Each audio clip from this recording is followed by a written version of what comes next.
మన whole spine మన position normal అంటే ఇప్పుడు మీరు మిలిటరీ వాళ్ళని చూసినా ఎయిర్ ఫోర్స్ వాళ్ళని చూసినా వాళ్ళు ఫిట్గా ఉంటారు. వాళ్ళు 50 years అట్లే ఎక్సర్సైజ్ చేస్తూనే ఉంటారు. అందుకే వాళ్ళంత ఫిట్గా ఉంటారు.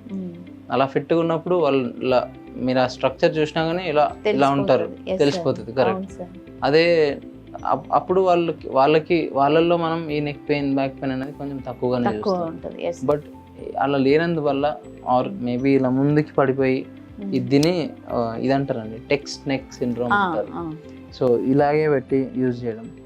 సో ఎప్పుడైతే మనం ఆ స్పైన్ మూమెంట్ని ఇలాగే ఎక్కువసేపు పెట్టడం వల్ల ఇట్లా వర్టిబ్రే ఉంటాయి, దాన్ని ఇలా ముందుకు వెళ్ళిపోయింది అనుకోండి, మధ్యలో డిస్క్ ఉంటుంది. ఆ డిస్క్ కాస్త మెల్లిమెల్లిగా బయటకు వచ్చే ఛాన్సెస్ ఉంటుంది. అది నార్మల్గా అందరికీ ఇప్పుడు బ్యాక్ పెయిన్ స్లిప్ డిస్క్ అంటారు కదా, అది పిల్లలకి ఇంకా తొందరగా వచ్చే ఛాన్సెస్ ఉంటుంది. సో అది రాకుండా plus at the same time screen time తక్కువ చేసుకుంటూ చూడాలి అంటే ఈ స్మాల్ మజిల్స్ ఉంటాయి మేడం, ఇక్కడ చిన్న మజిల్స్ ఉంటాయి, అవి కొంచెం ఎక్సర్సైజ్ చేయొచ్చు. దానికి కూడా స్పెసిఫిక్గా దానికి కూడా ఎక్సర్సైజ్ చేయొచ్చు అనమాట. సో ఆ కొన్ని ఎక్సర్సైజ్ నేర్చుకొని పిల్లలతో రెగ్యులర్గా చేపియాలి. పిల్లలు చేయరు, పిల్లలతో చేపియాలి. అంటే వాళ్ళకి అది ఒక టాస్క్ లాగా ఇవ్వాలి.